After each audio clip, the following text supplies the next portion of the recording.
apa namanya, kita tidur siang bareng gitu sama kakak saya, sama abang saya juga. Tapi pada saat dia melakukan itu pada saat saya lagi sendiri. Iya, menarik. Nanti saya tanya ke Ibu Eli juga karena ternyata orang-orang yang harusnya menjaga anak-anak itu pagar makan tanaman ya. Iya, makanya orang tua itu berperan sangat penting sekali untuk tidak begitu gampang mempercayakan anaknya sama siapa saja gitu. Bukan cuma wanita sekarang atau anak perempuan yang harus diwaspadai, bahkan harus anak laki-laki juga harus tetap seperti itu. Nah, cerita kehidupan hampir sama. Saya terus ingin menanyakan karena pengaruh pornografi dan juga pelecehan seksual itu cukup mendalam dalam kehidupan Jos selanjutnya ya?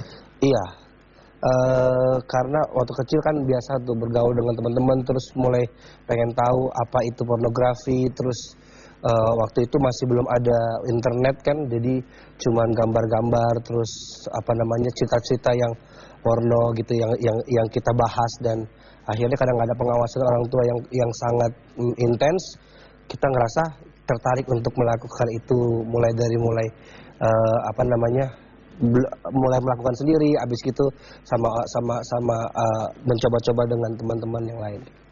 Ditambah umur 6 tahun yaitu saya dilecehkan, dan itu nggak cuma sekali, itu kan bertahun-tahun berjalan sampai akhirnya saya pikir itu biasa gitu.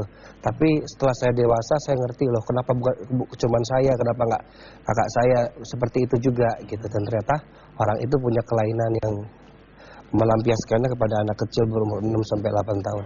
Saya waktu itu. Nah, kemudian pertama kali melakukan hubungan seks umur berapa? Aduh, saya lupa, itu belasan ya, di bawah 17 tahun. Dengan siapa? Saya bisa jawab. Oke, di mana? Saya menanyakan tempat karena banyak orang tua yang merasa ada tempat-tempat yang aman di rumah sendiri. Ternyata nggak aman. Tapi kalau Jos sendiri melakukan hubungan seks di mana pertama kali? Di rumah waktu nggak ada orang. Itu mengakibatkan trauma ya. Itu sebenarnya untuk menjawab ini juga otomatis harus mengingat lagi kan. Tapi saya udah dilepaskan dari itu. Saya sudah tahu bahwa itu saya nggak bisa mengubah masa lalu saya. Yang bisa saya ubah adalah masa depan. Dan saya berharap dengan saya bicara seperti ini, membuka seperti ini, orang-orang tua itu nggak dengan egoisnya bercerai dengan masalah sepele terus meninggalkan anak-anaknya begitu saja, sementara anak-anakmu sedang dilecehkan sama orang yang mungkin dipercaya juga sama orang tua itu, karena yang melakukan itu memang dulu adalah orang kepercayaan mami, dan mami nggak pernah tahu itu terjadi sampai akhirnya umur 25 tahun aku berani untuk mengungkap, sudah dewasa aku berani mengungkap, dan supaya bukan cuma aku yang terbebas tapi anak-anak kecil yang lain juga terjaga gitu oleh orang tuanya.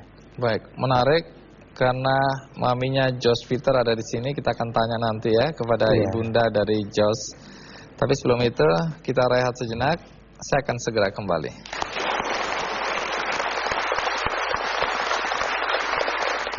Penghakiman itu urusan Tuhan, penghakiman itu haknya Tuhan. Saya juga belum kurus-kurus amat untuk menghakimi anak saya, karena dia right or wrong, that's my son. Dia jelek bagus, dia itu tetap anak saya, darah daging saya.